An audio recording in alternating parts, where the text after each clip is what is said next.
Hey, what's going on everyone? BoHD here, and HTC is back at it again with the premium aluminum build construction, updated internal specifications, and fresh new design to both the hardware and software. This is the HTC 10 from Verizon Wireless, aka Big Red, in the Glacier Silver color option.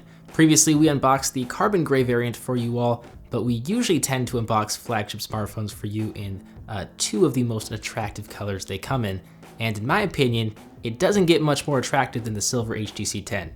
So let's slide off the dotted cover of the box and lift off the top portion of the box itself to reveal the HTC 10. Now you'll see there is a diagram of sorts pointing to all of the prominent ports that we'll take a look at in detail later in the video. In the meantime, I'm going to put the HTC 10 off to the side to take a look at what lies underneath. Because underneath we will find an HTC branded SIM card removal tool in a compartment that is also home to some Verizon information. But we do not need that. We're all more techy than the average Joe, wouldn't you say? If not, don't stress, I believe in you. You can persevere. I'm not really sure where that came from, but also in the box, there are some accessories. We have a quick charging US wall wart, along with a USB Type-C cable. I like to see HT embrace the new standard here with the HTC 10. Now we can take a look back at the HTC 10 itself and remove all the plastic wrap and stickers, trying to steal some of the glory away from the luxurious design of the 10. If you're familiar with previous HTC flagships like the M9, M8, or M7, you'll know the build quality is a high priority for the company and their flagship smartphones. The 10 features the same aluminum unibody construction, but with this massive chamfered edge that stretches around the entire device. It serves two purposes really. One, to look good, and two, to help the device feel good in the hand. The chamfer helps the phone feel more ergonomic in the hand, even if it is a bit chunky overall relative to the competition, measuring in at 9mm thick. I do like how HTC kept the if it ain't broke, don't fix it design, but added just enough to change it up and allow for myself and others to view it with a fresh new perspective. Also worth noting is the front of the phone, which has been cleaned up significantly. Gone is the HTC banner at the bottom, and gone are the BoomSound stereo speakers. We now have a wide capacitive touch home navigation button that doubles as a fingerprint scanner, and there are back and overview capacitive touch navigation buttons here as well. The most unattractive aspect is the 5-megapixel ultra selfie sensor, but overall, very clean look here. I can definitely dig it.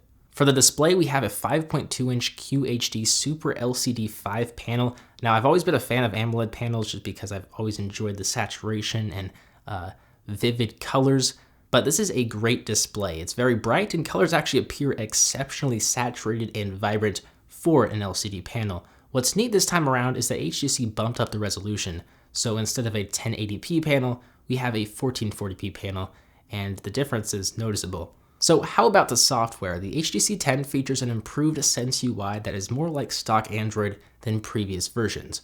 First of all, HTC worked with Google to eliminate as many duplicate apps as possible to eliminate redundancies and clutter.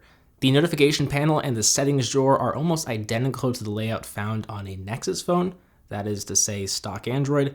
Now, you will see blink feed to the left of the home screens, which can be removed if you don't like it, or you could use it to add new stories catered to you and your preferences, and you can also integrate your social media services into the stream as well. The app drawer is most definitely skinned, but apps scroll vertically similar to stock Android, and you can rearrange apps as you see fit. The overview tray does resemble stock Android though, so I think overall we have a very clean layout here. And you probably know this just from showing you these areas of the phone. The phone is very quick and responsive. I've yet to notice any noteworthy lag or dropped frames. The phone is packing a Snapdragon 820 quad-core processor with 4GB of RAM. It's not a slow device by any means, but we'll see how well it performs as time goes on. On the back, there's a 12 UltraPixel sensor with an f1.8 aperture, optical image stabilization, and laser autofocus. We're going to test this camera in detail over the next several weeks and on, but based off first impressions, it does a pretty solid job at capturing some beautiful images. Not quite as good as the Samsung Galaxy S7 or the S7 Edge, but it's up there among the top. The front-facing 5-megapixel sensor is also nice, and it's very wide, and it's one of the first front-facing sensors to feature built-in optical image stabilization, so your selfies will be less likely to be blurry. HTC changed up one of the best areas of the phone if you ask me, and that's the stereo speakers. There is a front-facing speaker up top and a bottom-facing speaker which is supposedly to produce deep bass and kind of create an all-around sound, as the top has like the tweeter built into it. But you know, sound quality is good. It's better than average, but it's still a step back from previous flagships.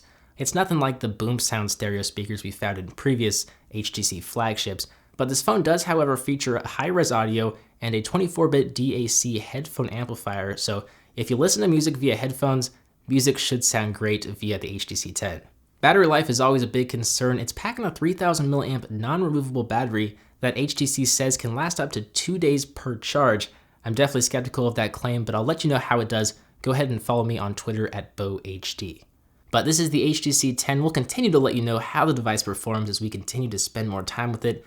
It's going to be my daily driver for the foreseeable future. So let us know what you think of the device and what you would like us to cover in the next video. If you guys enjoyed this video, smash that thumbs up button, subscribe if you're brand new. As always, I'm BoHD from PhoneDog.com.